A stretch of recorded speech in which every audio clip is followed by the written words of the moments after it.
Biksu Tong dan para muridnya melanjutkan perjalanan. Hingga tibalah mereka di suatu tempat yang suhunya sangat panas. Karena Biksu Tong cuma manusia biasa, tentu dia tidak akan tahan dengan suhu sepanas ini. Melihat kondisi gurunya yang sangat mengkhawatirkan, Gokong mencoba mencari solusi dengan bertanya kepada Dewa Bumi. Dewa Bumi mengungkapkan bahwa ini semua berawal dari Sun Gokong yang menendang tungku api 500 tahun yang lalu saat ia mengacau kayangan. Tungku api jatuh di tempat ini dan gunung api menjadi sangat aktif. Tak ingin mengungkit kesalahan di masa lalu, Gokong langsung bertanya bagaimana cara menurunkan suhu di tempat ini. Lalu Dewa Bumi mengatakan satu-satunya cara adalah dengan menggunakan kipas palem milik Putri Kipas.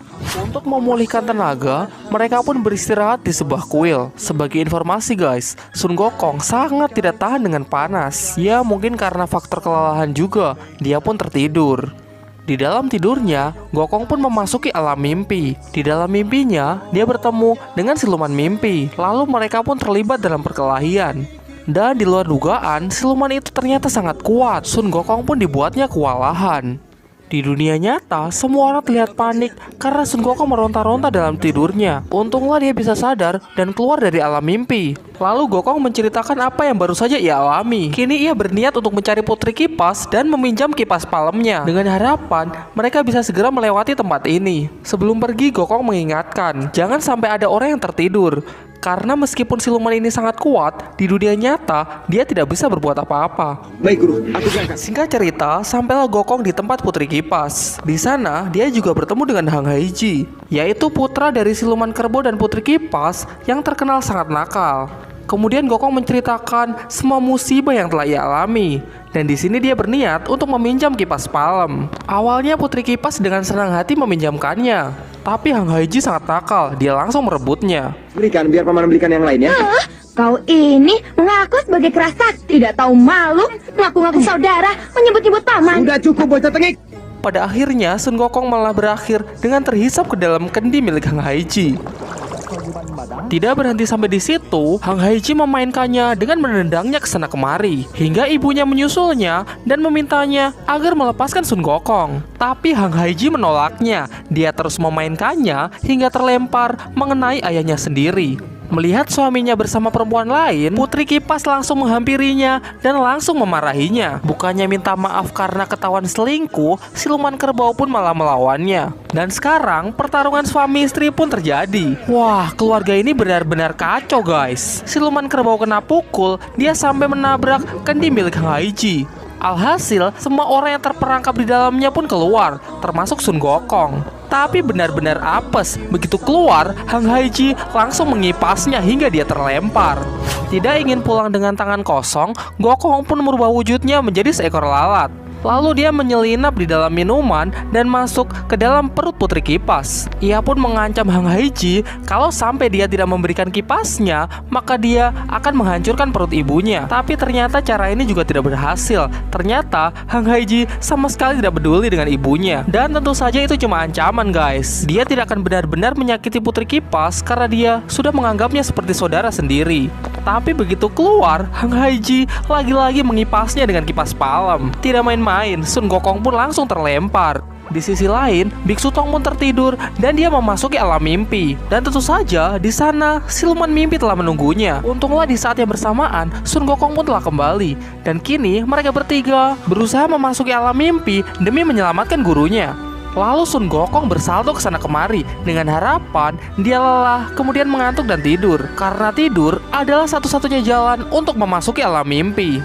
Di antara mereka bertiga, Wuqing lah yang berhasil tidur. Dan akhirnya dia pun memasuki alam mimpi. Tapi ternyata itu masih sia-sia karena Wuqing sama sekali bukan tandingan siluman itu. Sementara itu, Gokong dan Patkai hanya bisa menyemangatinya dari luar. Ayo cepat lari, lari. Ayo lari, lari. Ayo cepat lari, bawa guru lari. Ternyata luka yang diperoleh di dalam mimpi benar-benar nyata, sehingga Wuqing kini terluka parah. Ya, meskipun mereka terluka, akhirnya Biksu dan Wuqing berhasil keluar dari alam mimpi. Tapi bagaimanapun juga, kejadian tadi itu benar-benar berbahaya, sehingga bagaimanapun juga mereka harus segera keluar dari tempat ini. Akhirnya mereka semua memutuskan untuk pergi menemui Putri Kipas. Namun akibat bertengkar dengan suaminya, kini suasana hatinya menjadi sangat buruk, sehingga ia pun enggan untuk membantu Sun Gokong. Karena Sun Gokong terus mengganggunya, dia pun meluapkan emosinya dan menyerang rombongan Biksu Tong. Kalian yang memaksaku turun tangan, aku takkan segan lagi. Akan kukipas lagi.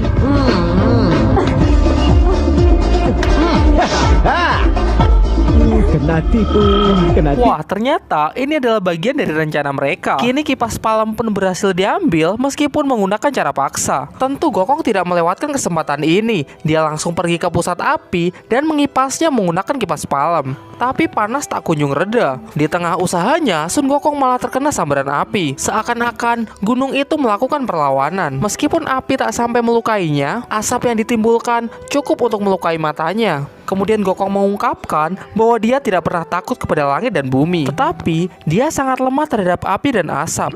Sekarang mereka pergi menemui siluman kerbau. Mereka berniat untuk kembali mendekatkan pasangan suami istri ini. Sun Gokong mengatakan kalau Putri Kipas sebenarnya masih sangat mencintai suaminya ini.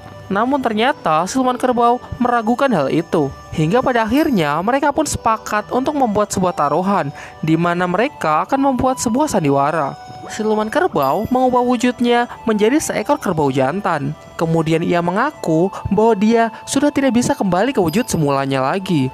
Sandiwara ini dibuat untuk melihat apakah Putri Kipas masih mau menerima siluman kerbau meskipun keadaannya seperti ini. Dan ternyata ucapan Sun Gokong benar. Putri Kipas masih menerima siluman kerbau bagaimanapun keadaannya. Dan sandiwara pun berakhir dengan munculnya rombongan biksu Tong di hadapan mereka. Siluman kerbau kembali ke wujudnya semula dan kini mereka menjadi rukun kembali. Tentu kini pun dengan senang hati mereka membantu rombongan biksu Tong untuk memadamkan gunung api. Nah, dengan begini suhu sekitar pun menjadi normal dan mereka bisa melanjutkan perjalanannya. Di sisi lain, ternyata Hang Haiji masih menyimpan dendam kepada Sun Gokong. Lalu ia pun bersekutu dengan siluman mimpi untuk mengalahkannya. Hingga pada akhirnya mereka pun tahu kelemahan Sun Gokong, yaitu ia sangat takut kepada api dan asap. Sehingga kini mereka menyiapkan sebuah rencana yang akan mampu menaklukkannya. Singkat cerita, rombongan biksu Tong kini telah tiba di sebuah desa. Desa ini sangat hangat dan menyambut baik kedatangan rombongan biksu Tong. Kemudian Gokong bermain-main dengan ilmu sihirnya untuk mengubah penampilan penduduk desa. Ternyata penduduk desa sangat senang dengan hal ini. Dan kini Gokong malah kebanjiran pasien yang ingin wajahnya dirubah. Ya, karena menurutnya ini bisa membuat orang lain senang, tentu saja dia sangat senang melakukannya. Tapi biksu Tong berpendapat lain. Dia sangat menentang kegiatan Sun Gokong ini karena menurutnya kegiatannya ini menentang kodrat. Sehingga dia menyuruh Sun Gokong untuk mengembalikan penampilan penduduk desa kembali ke wujud semula. Awalnya Gokong menolaknya. Menurutnya apa yang dia lakukan ini sudah benar karena bisa membuat orang lain menjadi bahagia. Tapi karena gurunya tetap bersikeras, akhirnya dia pun menurutinya. Semuanya kembali ke kondisi semula. Dan tentu saja dengan ilmu sihirnya dia mengembalikan penduduk desa ke kondisi semula.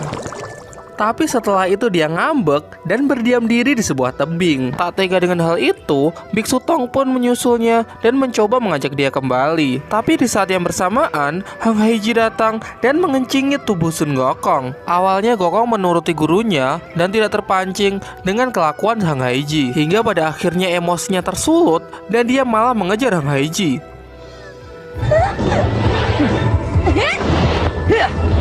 Ternyata ini adalah bagian dari rencana liciknya. Ia memancing Sun Gokong untuk mendekati gunung api dan di sana siluman mimpi sudah menunggunya. Kemudian Hang Haiji pura-pura terjatuh ke dalam gunung api. Sun Gokong mencoba menolongnya dan dengan ilmu sihirnya siluman mimpi mengaktifkan gunung itu kembali. Sontak asap pun keluar dan tepat mengenai mata Sun Gokong.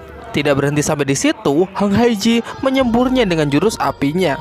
Sun Gokong pun terlempar ke tengah desa dan ia terluka parah hingga kembali ke wujud semula. Kemudian Gokong dirawat di dalam desa. Sementara itu, Chu Patkai mengubah wujudnya menjadi Gokong dan berjaga-jaga di gerbang desa. Lalu ada dua pemuda yang menghampirinya. Singkat cerita, Patkai pun mengatakan bahwa dia ini bukanlah Sun Gokong. Sun Gokong yang asli sedang terluka parah dan dirawat di dalam desa. Sialnya, ternyata itu adalah Hang Haiji dan siluman mimpi yang sedang menyamar. Chu Patkai pun terlibat pertarungan dan tentu saja dia bukanlah lawan mereka berdua.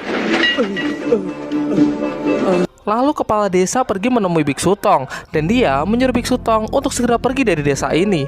Kemudian Biksu Tong bersama Wuching dan Gokong pergi meninggalkan desa. Tapi tak lama setelah itu, Biksu Tong meminta untuk kembali dan menitipkan Gokong kepada Wuching. Hingga akhirnya dia kembali lantaran dia tidak tega meninggalkan Patkin dan seluruh penduduk desa. Setelah beberapa lama Biksu Tong pergi, Sun Gokong pun tersadar. Ya, meskipun dia telah kehilangan penglihatan dan seluruh kekuatannya. Setelah itu, mereka pun kembali ke desa. Ternyata desa pun sudah hancur berantakan dan seluruh penduduknya telah tewas. Setelah itu, siluman kerbau dan putri kipas datang menghampiri mereka. Gokong pun menceritakan semua yang terjadi, tapi sepertinya keduanya masih tidak percaya kalau anaknya lah yang telah melakukan semua ini. Kemudian mereka pergi untuk mencari Hang Haiji. Di tengah keputusasaan mereka, Gokong mendapatkan ide untuk meminta bantuan kepada Dewi Kuan Im. Lalu tanpa pikir panjang, Wuching pun langsung menggendongnya ke tempat Dewi Kuan Im. Ya, karena ilmunya rendah, Wuching pun tidak bisa terbang jauh, sehingga dia harus berlari setapak demi setapak. Singkat cerita, sampailah mereka ke tempat Dewi Kuan Im. Dan sesuai harapan mereka, Gokong pun berhasil disembuhkannya. Dewi Kuan Im juga memberikan senjata untuk menangkap Hang Haiji. Ngomong-ngomong, Dewi Kuan Im manis juga ya guys. Setelah Dewi Kuan Im pergi, Gokong dan Wuching pun bersiap untuk menyelamatkan gurunya. Singkat cerita, Gokong pun berhasil memancing Hang Haiji untuk masuk ke dalam hutan. Di sisi lain, siluman kerbau dan putri kipas berhasil masuk ke markas siluman mimpi. Ya, meskipun siluman berhasil kabur, tapi Biksu Tong pun terselamatkan. Sementara itu, Sun Gokong berhasil menjebak Hang Haiji. Tapi setelah itu, kedua orang tuanya datang dan meminta Gokong untuk melepaskannya.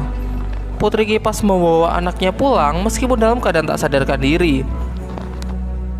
Ternyata di luar, rombongan Biksu Tong telah menunggu mereka.